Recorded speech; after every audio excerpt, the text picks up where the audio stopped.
Welcome students. അപ്പോൾ ഇന്ന് നമ്മൾ ഡിസ്കസ് ചെയ്യാൻ പോകുന്നത് കുറച്ച് ബേസിക്സ് ആണ്. സിസ്റ്റം മോഡൽ എന്താണ്, സിസ്റ്റം മോഡൽ എന്നതിനെ പറ്റിയാണ് നമ്മൾ ഇന്നിവിടെ ഡിസ്കസ് ചെയ്യാൻ പോകുന്നത്. അപ്പോൾ ഇതൊരു സിസ്റ്റം മോഡലാണ്. അപ്പോൾ അതിനകത്ത് എന്തൊക്കെയുണ്ട്? ഇൻപുട്ട് ഡിവൈസസ് ഉണ്ട്, മെയിൻ മെമ്മറി ഉണ്ട്, ഔട്ട്പുട്ട് ഡിവൈസസ് ഉണ്ട്, ഒരു സെക്കൻഡറി മെമ്മറി ഉണ്ട്, പിന്നെ നമുക്ക് CPU ഉണ്ട്, സെൻട്രൽ പ്രോസസ്സിംഗ് യൂണിറ്റ് ഉണ്ട്. അപ്പോൾ ഇതൊക്കെ എന്തൊക്കെയാണ് നമുക്കൊന്ന് ഡിസ്കസ് ചെയ്യാം. ആദ്യത്തെ ഇൻപുട്ട് ഡിവൈസസ് ആണ്. എന്താണ് ഇൻപുട്ട് ഡിവൈസ് എന്ന് പറഞ്ഞാൽ?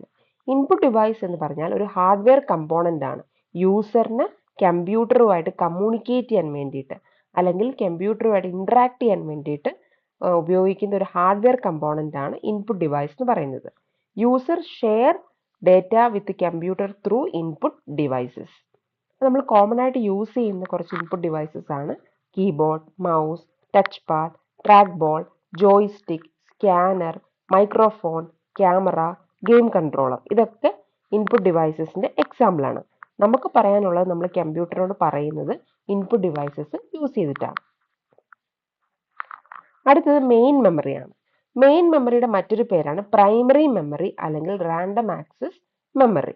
അപ്പോൾ നമ്മൾ മെയിൻ മെമ്മറി യൂസ് ചെയ്യുന്നത് ഡേറ്റയും ഇൻസ്ട്രക്ഷൻസിനെയും സ്റ്റോർ ചെയ്യാൻ വേണ്ടിയിട്ടാണ് മെയിൻ മെമ്മറി പ്രധാനമായിട്ട് നമ്മൾ യൂസ് ചെയ്യുന്നത്. അപ്പോൾ ഈ മെയിൻ മെമ്മറിയുടെ പ്രത്യേകത എന്ന് വെച്ച് കഴിഞ്ഞാൽ ഇതൊരു വോളറ്റൈൽ മെമ്മറിയാണ്. എന്ന് വെച്ചാൽ പവർ നമ്മൾ ഓഫ് ആക്കി കഴിയുമ്പോൾ നമ്മൾ ഉപയോഗിച്ചുകൊണ്ടിരുന്ന ഡേറ്റ നമുക്ക് നഷ്ടപ്പെടും. അതിനെയാണ് വോളറ്റൈൽ മെമ്മറി എന്ന് പറയുന്നത്. അപ്പം അതാണ് മെയിൻ മെമ്മറിയുടെ ഒരു പ്രത്യേകത. Main memory is A volatile memory, meaning it losses it's content when power is turned of. പിന്നെ നമുക്ക് different types of random access memory ഉണ്ട്. ഡൈനാമിക് റാമും ഉണ്ട്, സ്റ്റാറ്റിക് റാമും ഉണ്ട്. Each with its on characteristics and uses. അടുത്തത് CPU ആണ്, അല്ലെങ്കിൽ സെൻട്രൽ പ്രോസസ്സിംഗ് യൂണിറ്റ് ആണ്. നമ്മൾ CPUവിനെ ബ്രെയിൻ ഓഫ് ദി കമ്പ്യൂട്ടർ എന്നാണ് മെയിൻ ആയിട്ട് പറയുന്നത്. അപ്പോൾ CPUവിന്റെ ഫംഗ്ഷൻ എന്ന് വെച്ച് കഴിഞ്ഞാൽ അത് ഇൻസ്ട്രക്ഷൻസിനെ പ്രോസസ്സ് ചെയ്യുന്നു, എന്നിട്ട് കാൽക്കുലേഷൻസിനെ ഒക്കെ പെർഫോം ചെയ്യുന്നു. അതിനാണ് നമ്മൾ CPU യൂസ് ചെയ്യുന്നത്. CPU processes instructions from programs and performs calculation. It handles all the basic operations of the computer. CPUവിന്റെ മെയിൻ കമ്പോണൻസ് എന്ന് പറയുന്നത് arithmetic logic unit, control unit, registers ആണ്. അപ്പോൾ അരിത്തമെറ്റിക് ലോജിക് യൂണിറ്റ് ആണ് നമ്മൾ മാത്തമാറ്റിക്കൽ കാൽക്കുലേഷൻസ് ഒക്കെ perform ചെയ്യാൻ വേണ്ടി യൂസ് ചെയ്യുന്നത്. Addition, subtraction, multiplication, greater than, less than, അങ്ങനെയുള്ള മാത്തമാറ്റിക്കൽ കാൽക്കുലേഷൻസ് പെർഫോം ചെയ്യാൻ വേണ്ടി നമ്മൾ യൂസ് ചെയ്യുന്ന ALU ആണ്.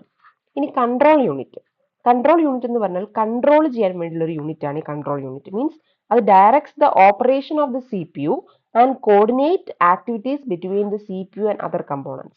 CPUവും ബാക്കിയുള്ള കമ്പോണൻസും തമ്മിലുള്ള കോർഡിനേഷൻ കൺട്രോൾ ചെയ്യുന്നത് ഈ കൺട്രോൾ യൂണിറ്റ് ആണ്. അടുത്ത രജിസ്റ്റേഴ്സ് ആണ്. രജിസ്റ്റേഴ്സ് എന്ന് വെച്ചാൽ സ്മോൾ ആയിട്ടുള്ളൊരു വാസ്റ്റ് സ്റ്റോറേജ് ലൊക്കേഷൻ ആണ്. CPUവിനകത്ത് തന്നെയുള്ള ഒരു ടെമ്പററി ലൊക്കേഷൻ ആണ്, സ്റ്റോറേജ് ആണ്. ഡേറ്റയും ഇൻസ്ട്രക്ഷനെ ഒരു ടെമ്പററി ആയിട്ട് ഹോൾഡ് ചെയ്യാനുള്ള ഒരു ഫാസ്റ്റ് സ്റ്റോറേജ് ലൊക്കേഷൻ ആണ് രജിസ്റ്റേഴ്സ് എന്ന് പറയുന്നത്. അടുത്ത ഔട്ട്പുട്ട് ഡിവൈസസും ഹാർഡ്വെയർ കമ്പോണൻസ് ആണ്. കമ്പ്യൂട്ടറിന് നമ്മളിലേക്ക് ഇൻഫർമേഷൻ എത്തിക്കാൻ വേണ്ടി യൂസ് ചെയ്യുന്ന ഒരു ഹാർഡ്വെയർ കമ്പോണന്റ് ആണ് ഔട്ട്പുട്ട് ഡിവൈസ്. മീൻസ് കമ്പ്യൂട്ടർ നമുക്ക് ഔട്ട്കം അല്ലെങ്കിൽ ഔട്ട്പുട്ട് റിസൾട്ട് തരുന്നത് ഔട്ട്പുട്ട് ഡിവൈസസ് ഉപയോഗിച്ചിട്ടാണ്. കമ്പ്യൂട്ടറിന് പറയാനുള്ളത് കമ്പ്യൂട്ടർ കമ്മ്യൂണിക്കേറ്റ് ചെയ്യുന്നത് ഔട്ട്പുട്ട് ഡിവൈസസ് യൂസ് ചെയ്തിട്ടാണ്. അപ്പം അതിൻ്റെ കോമൺ ആയിട്ടുള്ള എക്സാമ്പിൾസ് ആണ് monitor, printer, speaker, headphones, projector, plotter. ഇതൊക്കെ ഔട്ട്പുട്ട് ഡിവൈസസിന്റെ എക്സാമ്പിൾ ആണ്.